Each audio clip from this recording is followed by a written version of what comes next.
नमस्कार दर्शकों, स्वागत है आप सभी का आपके अपने YouTube channel astrologer Deepa Sharma में। मैं हूं आचार्य दीपा शर्मा। दर्शकों, बहुत ही खुशी होती है जब हम मेहनत करते हैं और उस मेहनत का फल हमें मिलता है।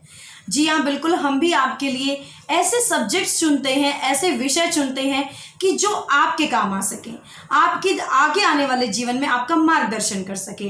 अब जब हम इस तरह की वीडियोस बनाते हैं और आपके फीडबैक हमें मिलते हैं तो हमें बहुत ही खुशी होती है कि जो वीडियोस हम आपके लिए बना रहे हैं एटलीस्ट वो आपके किसी काम आ रही हैं।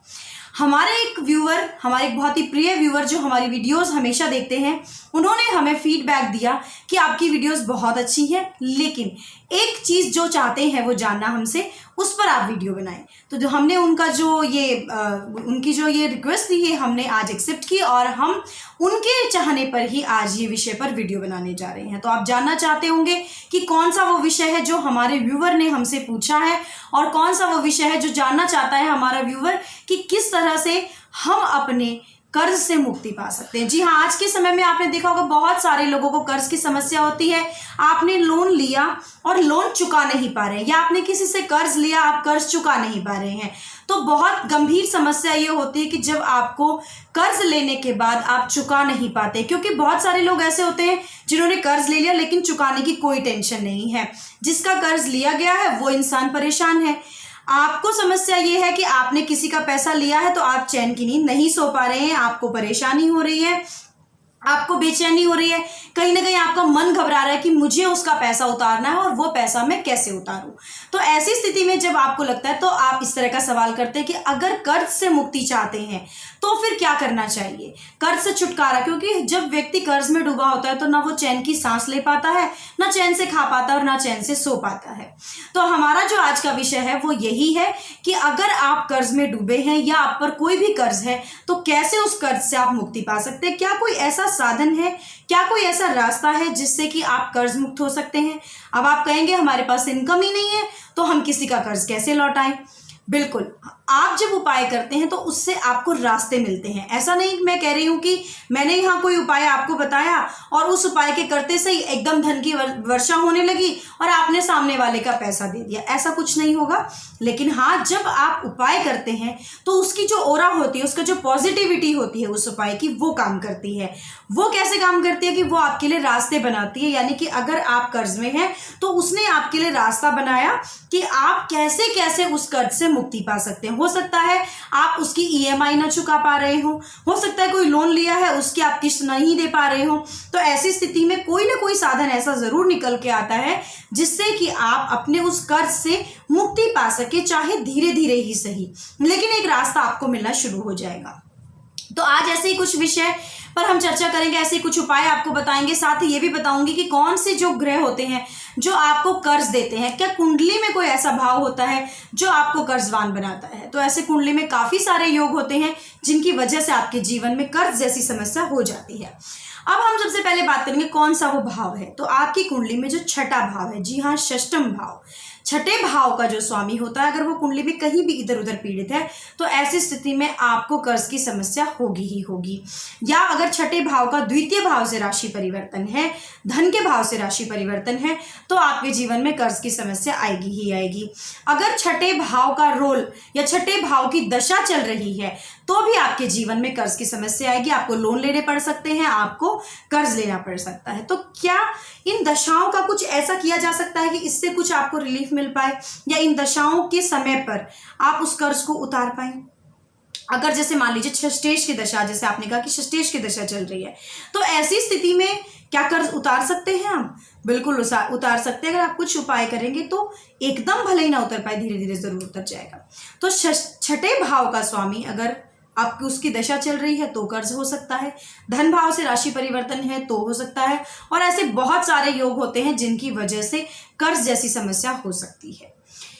अब कर्ज के लिए उपाय पर बात करते हैं कि उपाय कैसे किए जाएं। सबसे पहले जो हम ज्योतिष के अनुरूप उपाय करते हैं वो कुंडली देखकर करते हैं। यानी छठे भाव को देखेंगे, धन भाव को देखेंगे, उसके हिसाब से चाहे आपको कोई पूजा पाठ बताई जाए या कोई रत्न धारण करने के लिए बताया जाए तो वो आप कर सकते हैं और ऐसे अपना कर्ज आप उतार सकते हैं। लेकिन अगर हम बात करें कि हम जनरल उपाय की, भाई मान लीजिए आपकी कुंडली आपको नहीं पता, आपको पता ही नहीं है कि आपकी क्या डेट ऑफ बर्थ है, आपको ज्ञात ही नहीं है कि आपका क्या जन्म समय है, उस समय के हिसाब से जब आप के ऊपर कर्ज है तो कैसे देखा जाएगा। ऐसी स्थिति के लिए हम यहाँ आज आपको कुछ उपाय बताने जा रहे हैं। अगर आप वो करते हैं तो निश्चित रूप से देखिएगा कि आपको कुछ रास्ते जरूर निकल आएंगे। अब सबसे बड़ी बात कि श्रद्धा और विश्वास, इसका बहुत बड़ा खेल। अब आप सोचेंगे कि कोई भी उपाय क्या कर्ज को उतार सकता है, तो बिल्कुल, अगर आप विश्वास के साथ कोई भी उपाय करते हैं तो बिल्कुल वो कर्ज आपका उतर जाएगा। सबसे पहला उपाय मैं आपको बता रही हूँ, मंगलवार से आपको शुरू करना है, यानी मंगलवार के दिन, शुक्ल पक्ष के मंगलवार के दिन से आप ये उपाय करेंगे। सबसे पहले क्या करना है, आपको हनुमान जी की कोई मूर्ति ले लीजिए, या अगर हनुमान जी की मूर्ति नहीं है तो मंगल यंत्र आप खरीद सकते हैं। मैं दोबारा से दोहरा रही हूँ, मंगल यंत्र आप ले सकते हैं। उसको अपने घर के मंदिर में लाल रंग के कपड़े पर, यानी लाल आसन दीजिए और मंगल यंत्र को रखिए या हनुमान जी की मूर्ति को रखिए। और उसके बाद आपको 2 बेसन के लड्डू कटोरी में सामने रखने हैं और ऋण मोचन मंगल स्त्रोत, फिर से दोहरा रही हूं दोबारा से, ऋण मोचन मंगल स्त्रोत का आपको पाठ करना है। जी हाँ, ये पाठ आपको 11 बार करना है, यानी कि वहीं पर बैठकर आसन ग्रहण कीजिए। आप भी कोशिश कीजिए कि लाल रंग का अगर आसन ग्रहण कर सकते हैं तो बहुत अच्छा है। अगर आप लाल रंग के आसन पर बैठकर 11 बार ऋण मोचन मंगल स्त्रोत का पाठ हनुमान जी के सामने करते हैं और ये प्रार्थना करते हैं कि मेरा ये जो कर्ज है ये, इससे मुझे मुक्ति दिलाइए, तो निश्चित रूप से देखिएगा कि आपका कर्ज धीरे धीरे उतारने के रास्ते आपको मिलने शुरू हो जाएंगे।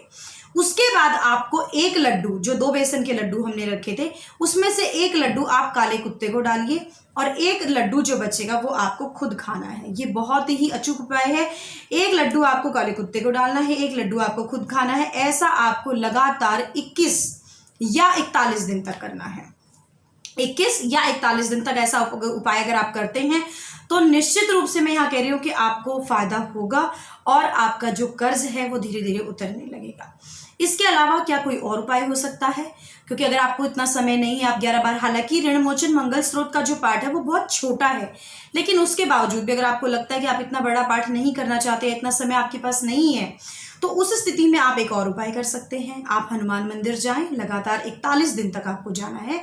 उसमें आप थोड़ा सा गुड़ और चने का प्रसाद ये लेकर जाएंगे, हनुमान मंदिर जाइए, गुड़ चने का प्रसाद हनुमान जी को भोग लगाना है 11 बार। वहां पर भी आपको ये 11 बार बैठकर ही पढ़ना है। ऋण मोचन मंगल स्त्रोत का पाठ कीजिए और गुड़ चने का प्रसाद का भोग आप हनुमान जी को लगाकर अपने कर्ज के मुक्ति की प्रार्थना कीजिए।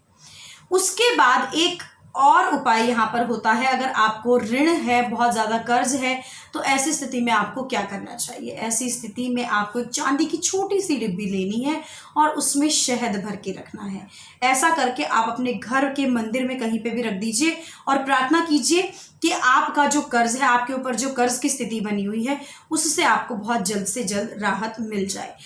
ऐसे तो गणपति जी भी जो होते हैं विघ्नहर्ता होते हैं और उनके भी नाम से एक ऋणहर्ता जो स्त्रोत है, गणपति ऋणहर्ता स्त्रोत होता है, ये भी आपका, इसका भी पाठ कर सकते हैं। ये सारी चीजें आपको गूगल पर मिल जाएंगे, आप उस पर चेक कीजिए, आप सर्च कीजिए। अगर आपके पास पुस्तक नहीं है, ढूंढ नहीं सकते, सब कुछ आपको आजकल ऑनलाइन मिलता है, वहां से निकालिए और उसका पाठ कीजिए, उसका प्रिंट आउट रखिए और उसका पाठ डेली जिस तरीके से, जिस विधि से बताया गया है वैसे ही कीजिए और देखिएगा कि आप चमत्कार की आपका जो ऋण है वो धीरे धीरे मुक्त हो जाएगा। लेकिन दोस्तों, आपको यहाँ सबसे ज्यादा जो जरूरी चीज कहना चाहूंगी वो कहना चाहूंगी श्रद्धा। श्रद्धा का बहुत बड़ा खेल होता है।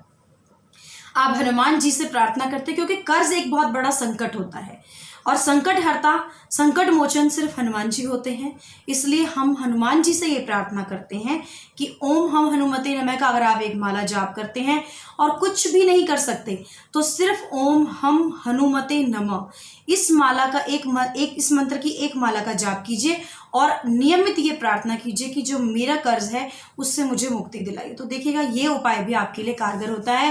कहते हैं कि अगर उपाय हो, अगर आपके अंदर श्रद्धा हो, अगर आपके अंदर ये अटूट विश्वास हो, तो एक चुटकी जो राख होती है वो भी अपना काम करती है।